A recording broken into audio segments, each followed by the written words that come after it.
va conclure la critique. On est conquis. Que veut dire en fait nos sociétés bibliques quand elles nous annoncent une nouvelle révision de la Bible? Sinon,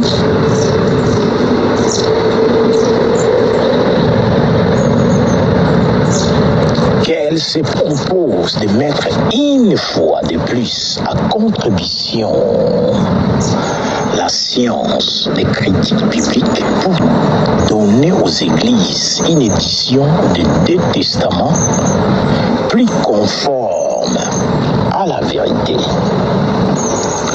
Nous ne saurions mieux conclure qu'en rappelant ici les paroles prononcées.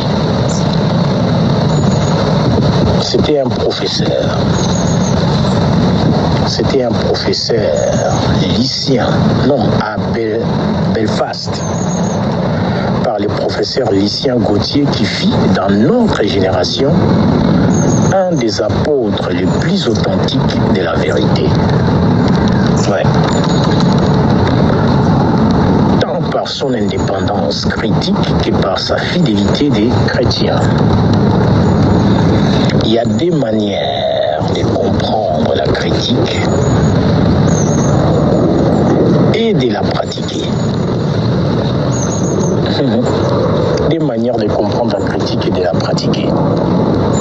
Il y a une critique avant tout désireuse de trouver des défauts, des inexactitudes, des inconséquences, des contradictions, des désireuse de découvrir des faits nouveaux, de faire des trouvailles imprévues,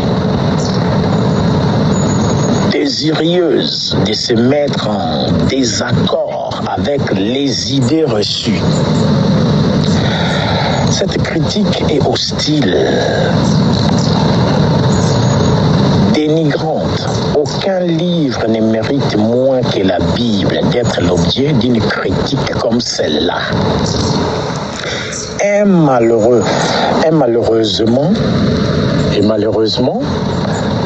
la Bible n'y a pas échappé.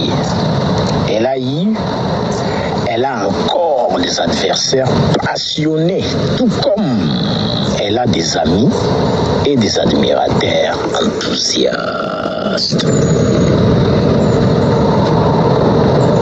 L'autre critique, la vraie, la bonne, n'est pas avant tout préoccupée de trouver des défectuosités